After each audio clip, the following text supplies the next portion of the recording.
Welcome to AFAC's number one stop to entertainment and trending news. Now, yesterday I came across a story from a US blog site, and what drew my attention to that story was the name. I saw the name Otieno and I knew this is a Kenyan. He was born and raised in the United States, but they have a Kenyan heritage. And we get to see these stories, for instance, Breonna Taylor, George Floyd, the things that happened to them. And maybe as a Kenyan American or a Kenyan living in the United States, you see this and perhaps you figure out maybe this might not hit my home. But this is a Kenyan family who has experienced brutality in the hands of authorities. 7 deputy sheriffs in Virginia have been charged with second-degree murder of the death of Irvo Otieno. Prosecutors on Thursday announced additional second-degree murder charges against 3 hospital workers. Mr. Otieno died on 6th March while he was being transferred from a jail to a mental health facility. A preliminary report from medical examiners shows he died by asphyxiation. Prosecutors did say that. The 7 Henrico County deputy sheriffs have been accused by prosecutors of suffocating Mr. Otieno during the transfer.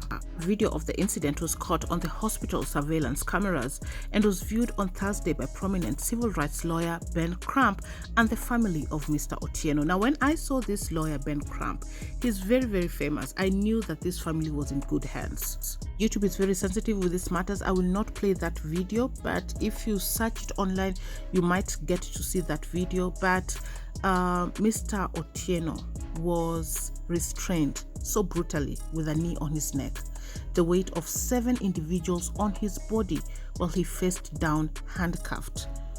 Irvo Otieno was not confrontational with the officers, did not pose a threat to them, and Mr. Crump actually shared that this death of Mr. Otieno mirrors that of George Floyd. George Floyd was handcuffed and forced to the ground by Minneapolis police officers in May of 2020, which sparked a nationwide reckoning against police brutality. Mr. Otieno had been taken for evaluation to a hospital, and according to the police, at that hospital, Mr. Otieno was physically assaultive towards officers who arrested him, took him to Henrico County Jail, and charged him with 3 counts of assault on a law enforcement officer and 1 count each of disorderly conduct in a hospital and vandalism. And so when Mr. Otieno was taken to jail, he had no medication.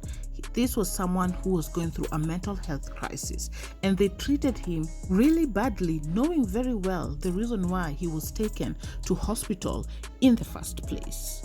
Both Mr. Otieno's mother, Caroline Ouko, and Mr. Crump said he was experiencing a mental health crisis and had been on mental health medication he was not able to take during his time in jail. Caroline Ouko did put out that mental illness should not be a ticket to death. And I want us to listen to the live stream that Mr. Crump did on his social media. But most importantly is that Otieno had a bright future. He wanted to do music. Their family originally from Kenya. By the name, you can tell that they immigrated to the United States when he was only 4 years old. He was an aspiring hip-hop artist. He had a passion for music and sports. He wrote and recorded music in his free time. His family also said he attended Freeman High School and went to university in California. He often said he wanted to be great one day and help their village in Kenya with their needs. And so let's get to listen to what their attorney said, and also a word from the family. Guys, it is heartbreaking. It is gut-wrenching. I was listening to it and I was just shaking my head the entire time. I can't even begin to imagine the pain that this family is going through. And if there are Kenyans in the United States near this family, if you might not be aware of this story, hold their hands, encourage them, because they really, really need it. Let's get into it. Commentary on how inhumane law enforcement officials treat people who are having a mental health crisis as criminals, rather than treating them as people who are in need of help. I mean, it was inhumane when you see how they treated Irvo. He, in the videos, are never confrontational with them. He is not posing a threat to them. He's not violent or aggressive with them. You see in the video, he is restrained with handcuffs. He has leg irons on. And you see in the majority mark of the video that he seems to be in between lifelessness and unconsciousness. But yet, you see him being restrained so brutally with knee on his neck, the weight of 7 individuals on his body while he's face down, handcuffed with leg irons. And you say, my God, why? It is so unnecessary. It's so unjustifiable. And you keep searching in your heart for which one of them will have the humanity to say that 11 minutes is far too long to have him down with the weight of our bodies and knees on his neck. It's far too long. It borders on intentionally trying to inflict some great harm on him, and you say, for what? For what? I mean, you got him. He's handcuffed. He got leg irons on. If you just left the room and left him in there, there is no danger posed to anyone. So why do you have to be so brutal to Caroline's baby boy? This was a mental health crisis. He wasn't committing a crime. His mother, even when they came on that Friday, she told them about his mental health and that she believed he was having a crisis and how she hugged him to try to keep him safe. But they took him away from her and she couldn't protect them anymore. They were tone deaf, as she said, as she pleaded with them at the hospital on Friday. She pleaded with them, let me see my child. I can help the situation, but they never let her see him. She never saw her son alive again in person from that Friday when they took him away from her, as she hugged him like a mama bear trying to protect him from people who did not see the humanity in her son. And you say, why? When you see the video, you ask yourself, if that was your child, would you want them to treat your child who's having a mental health crisis in the manner that they treated Irvo? And so, when we think about the tragic killing of George Floyd, you say, why would any law enforcement officer put a knee on the neck of a person who is face down, handcuffed, and restrained? Why would anybody not have enough common sense to say, we've seen this movie before? If we continue to put pressure and weight and a knee while a person is in a prone position, we know how this movie is going to end. Why did they let this episode of these videos end in the similar manner that we saw it end with George Floyd, a lifeless human being who is handcuffed and restrained, who was not posing a threat, was not being violent, was only trying to live, only trying to live another day. Why would they do this to him? And so we're here with his family to say, we're better than this, America. We are better than this. And we have to change laws. We have to prevent anybody else's child from being taken from this earth the way Caroline's child was taken from this earth. And we are disturbed and questioning why he left that facility. He needed mental health help. He needed help from physicians, not the brutality of correctional officers.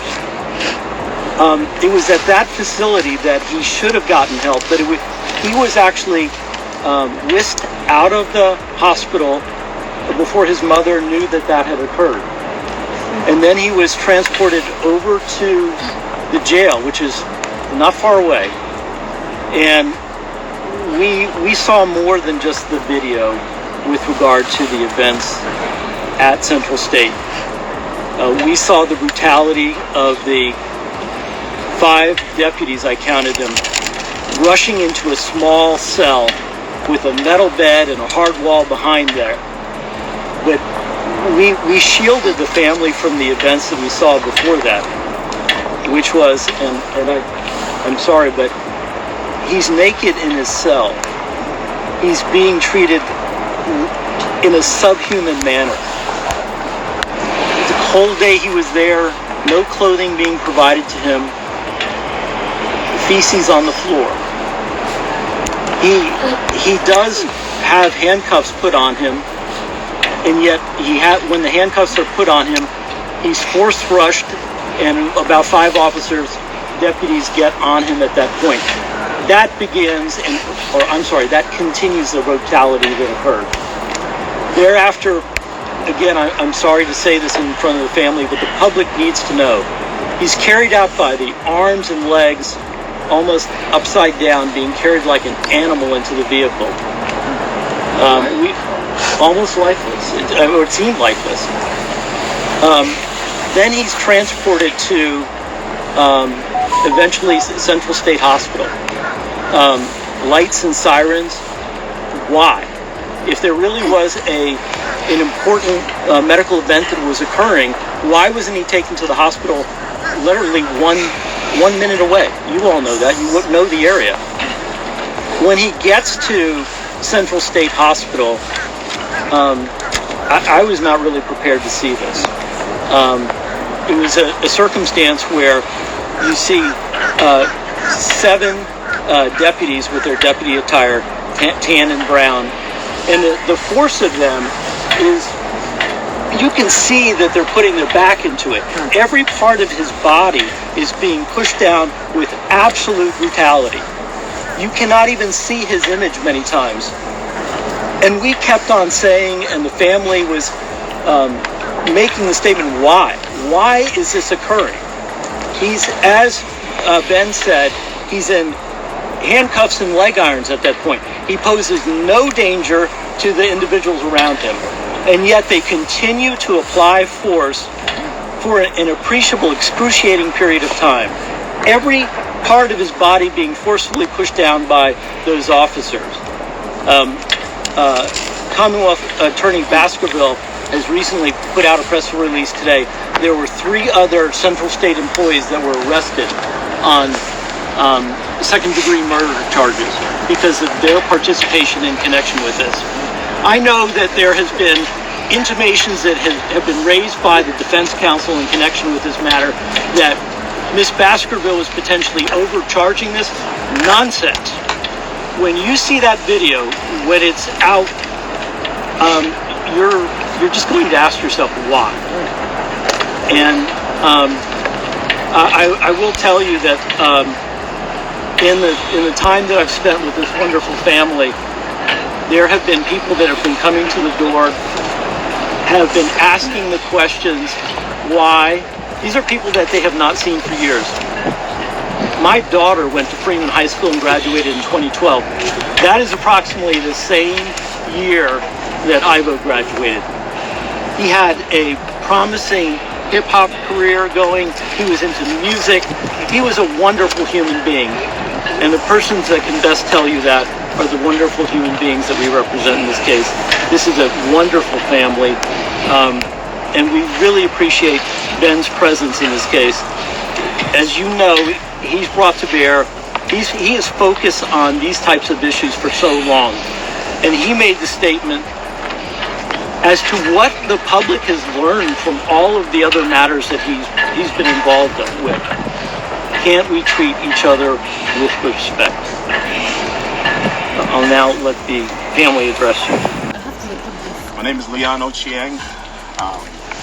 son of Carolina Uko, firstborn of the family. Words can't describe what I just saw today. I was coming to Richmond, Virginia. I was coming home because it was my birthday weekend, and I wanted to spend time with my brother. And instead, the trip turned into a tragic, senseless, inhumane nightmare. I can't say anything right now that can bring him back. No one can bring him back. What I saw was a lifeless human being without any representation.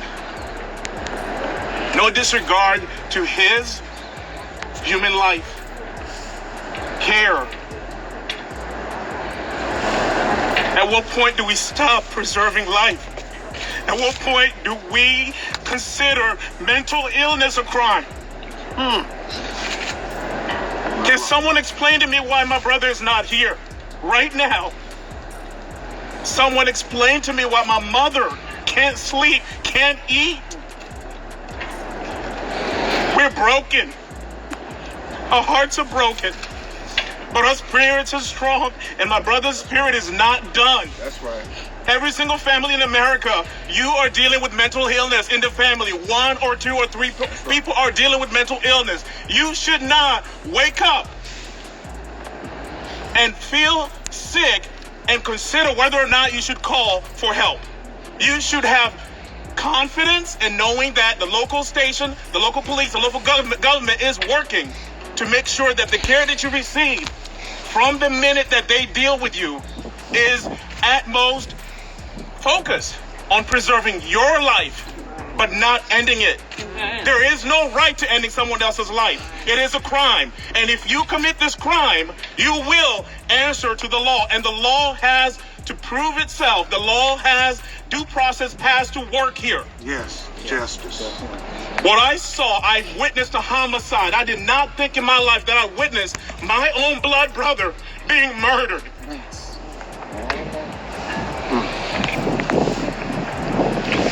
Thank you, Leon. Thank you. Thank you. At this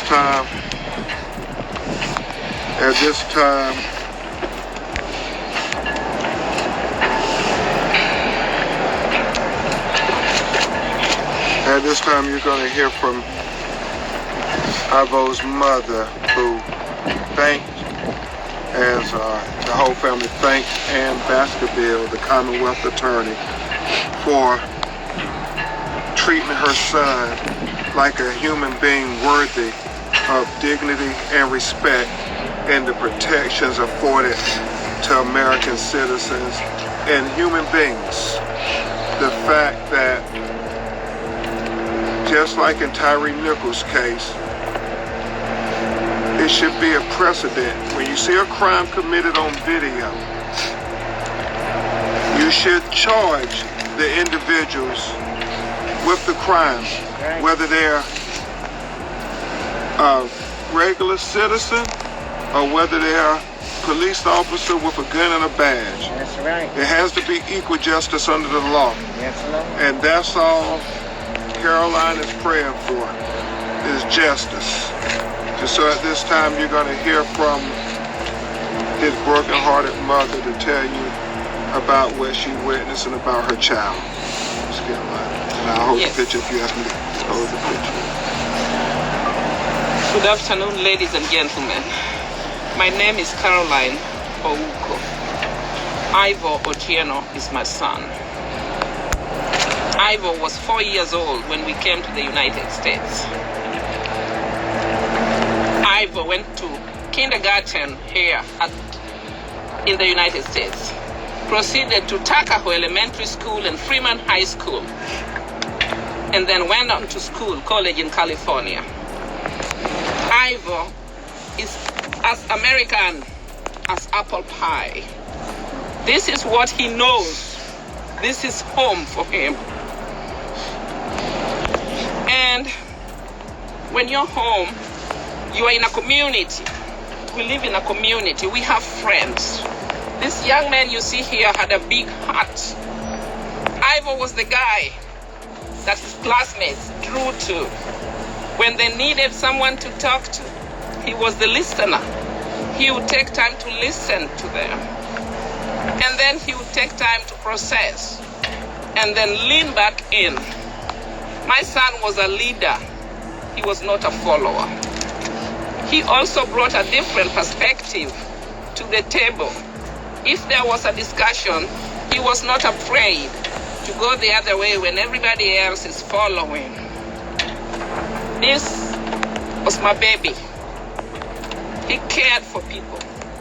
He cared that people were treated right. That was at the core of his upbringing in our home. He cared that people were treated equally. He would go to school when he was in middle school and invite that child who is eating alone over that table and said, man, come on, join in, let's eat together. He was kind.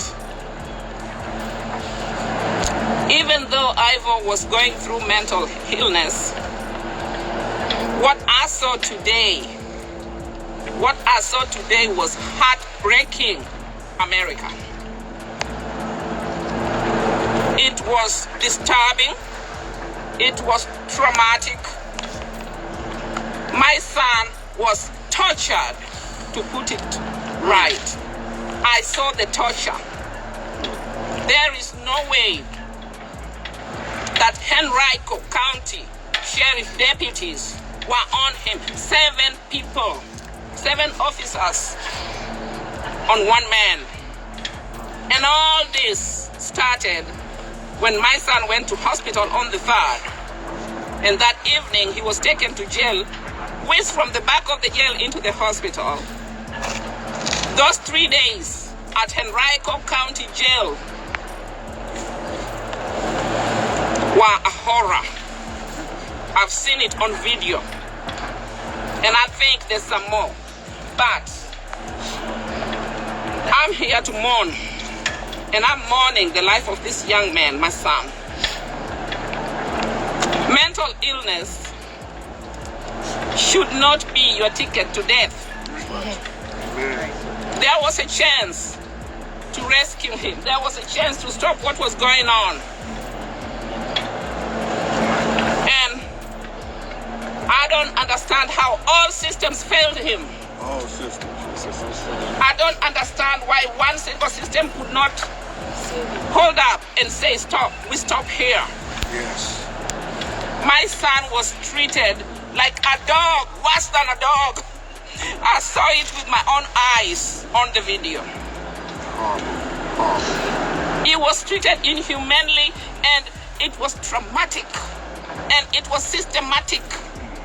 Because when you look in the first video, you see where they're on top of him, like my lawyer described.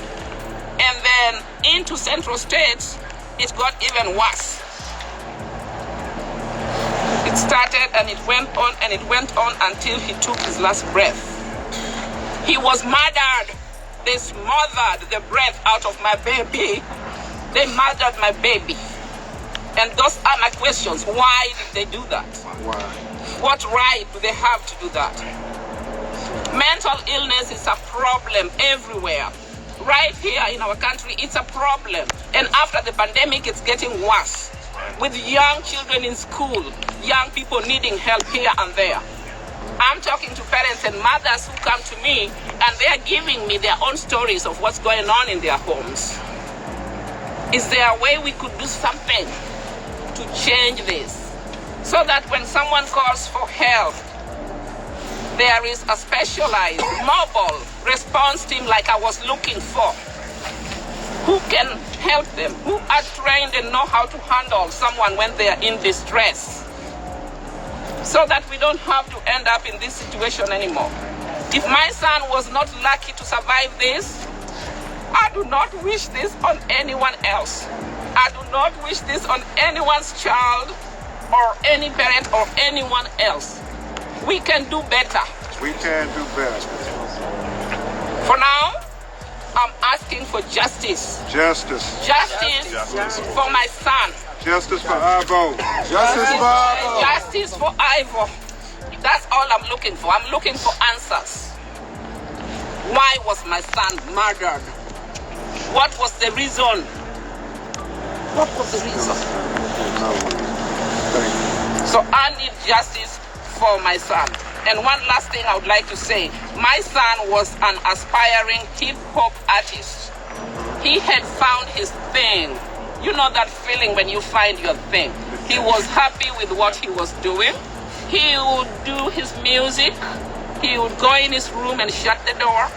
And he had it. He was brilliant and creative and bright.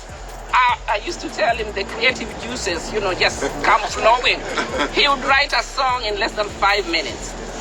And so he put his energy in that and he was happy with it. He was working towards his own record label. His music is streaming out there on Apple and all those streaming services. And Young Vo, look him up. YOUNG-VO, Young Vo. Take a minute, listen to his music. He calls it like it is, but there is goodness in his music. And that's all I'm left with now. He's gone. All I'm left with is his voice. I cannot be at his wedding. I'll never see a grandchild out of Otieno because someone refused to help him. No one stood up to stop what was going on. We have to do better. Thank you. We have to do better. We have to do better. And that Truly painful to just get to hear what really happened to this young man, the pain that he went through, the pain that the family is currently going through. I mean, I even lack words. I can't even imagine what this family is going through. We want to send our deepest condolences, and if the Kenyan community can be able to hold their hands and work with them during this difficult time, continue to do so until Irvo gets justice. You're up to date. Thanks so much for watching. Subscribe if you haven't. Hit your notification bell so you're notified once you have any new uploads. I'll see you on the next one. Bye.